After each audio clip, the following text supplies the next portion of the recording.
Hello student, তোমাদের সকলকে এই চ্যানেলে স্বাগত।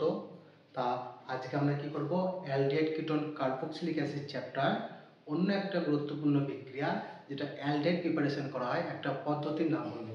তাকে আমরা কি বলবো, স্টিফেন পদ্ধতি, বা অনেক সময় বলি আমরা স্টিফেন বীজাণু। কি না, এখানে যে সায়ানাইড বা নাইট্রাল থাকে অর্থাৎ সিএন, সেই সিএনকে বিজারিত করে তোমার কি তৈরি করা হয়, সিএইচ অর্থাৎ অ্যালডিহাইড তৈরি করি।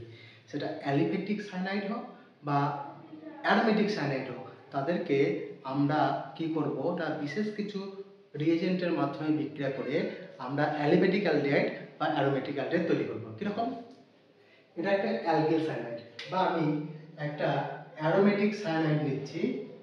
এরকম হচ্ছে যে এই অ্যালকিল বা অ্যারাইল, নাইট্রাইল বা সায়ানাইডকে ইথার মাধ্যমে দ্রবীভূত করব। কি করব, স্ট্যানাস ক্লোরাইড ও গাঢ় HCl দ্বারা অম্লায়িত করে নিলাম। তারপরে যদি তাকে আর্দ্র বিশ্লেষণ অর্থাৎ জলের সঙ্গে বিক্রিয়া করি, তাহলে আমরা কি পাবো না, অ্যালডেহাইড পাবো। তাহলে RCH+O।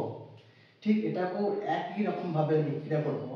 কি পাবো, SnCl2 গাঢ় HCl, আর্দ্র বিশ্লেষণের জন্য জল প্রয়োজন, তাহলেই আমরা পাবো বেনজালডিহাইড।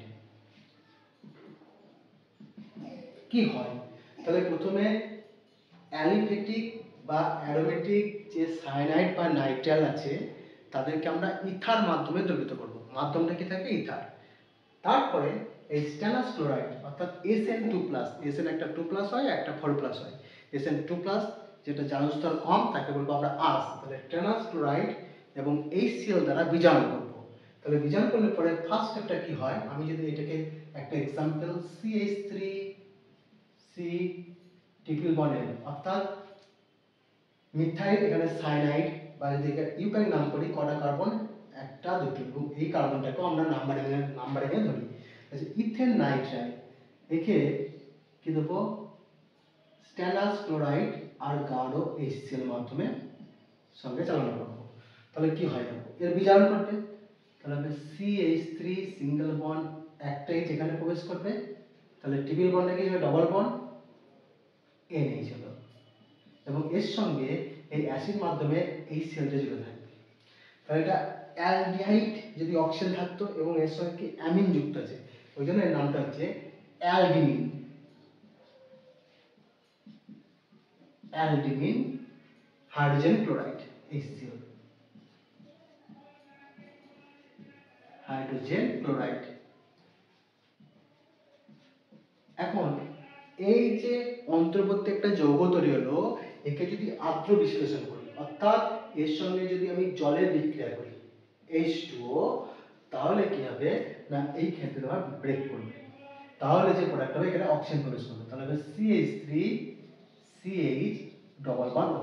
এই হচ্ছে তোমার কি হচ্ছে অ্যালিফেটিক অ্যালডেহাইড। যদি আমি এটা অ্যারোমেটিক নিতাম, তাহলে আমি কি পেতাম, অ্যারোমেটিক অ্যালডেহাইড, তাকে বলবো বেনজালডিহাইড। তাহলে কি করলাম, অ্যালকিল সায়ানাইড বা বলতে পারি অ্যালকিল নাইট্রাইল, অথবা অ্যারোমেটিক সায়ানাইড বা অ্যারোমেটিক নাইট্রাইল, তাদেরকে যদি আমরা ইথার মাধ্যমে দ্রবীভূত করে স্ট্যানাস ক্লোরাইড ও HCl দ্বারা বিজারিত করা হয়, এবং এই বিজারিত করার পরে যে অন্তর্বর্তী যৌগ অর্থাৎ অ্যালডিমিন যে যৌগটা তৈরি করবে, তাকে যদি আর্দ্র বিশ্লেষিত করি, তাহলে আমরা কি পাবো না, সরাসরি আমরা অ্যালডেহাইড পাবো।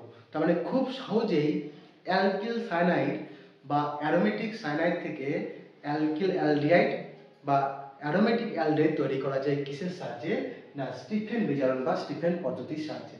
তাহলে তোমাদেরকে আমি একটা এক্সাম্পল দিচ্ছি, তোমরা সেটা করে দেখাবে, বাড়িতে হোমওয়ার্ক থাকবে, দেখবে কতটা পারছো। এটা তুলে নাও। তাহলে এই যে দুটো হোমওয়ার্ক দিচ্ছি, 1 নম্বর 2 নম্বর, এই দুটো তোমরা বাড়িতে চেষ্টা করবে। কি আছে এখানে, CH3CH2CN ইথার মাধ্যমে দ্রবীভূত, ইথার মাধ্যমটা লেখানো হয় না। তারপরে যা রিজেন্ট থাকে স্ট্যানাস ক্লোরাইড, গাঢ় HCl, নিচেতে আর্দ্র বিশ্লেষণ করার জন্য জল আর তাপ। ঠিক একই রকম ভাবে 2 নম্বর বিক্রিয়া কি হবে, এটা একটা অ্যারোমেটিক সায়ানাইড, যেখানে এই যে সায়ানাইডের প্যারা পজিশনে কি গ্রুপ আছে, একটা মিথাইল গ্রুপ আছে। একই রকম ভাবে রিজেন্ট দিচ্ছি স্ট্যানাস ক্লোরাইড, গাঢ় HCl, জল মাধ্যমে তাপ প্রয়োগ করছি অর্থাৎ আর্দ্র বিশ্লেষণ করেছি। কি না আমরা দেখলাম যে সিএনটা শুধুমাত্র চেঞ্জ হয়ে কি হচ্ছে অ্যালডেট হচ্ছে, তাহলে এই সিএনটার জায়গায় তোমার কি তৈরি হবে অ্যালডেট তৈরি হবে এবং তাদের কি নাম হবে কি হবে সেগুলো তোমরা নিজেরা প্র্যাকটিস করো। ঠিক আছে, এই পর্যন্ত।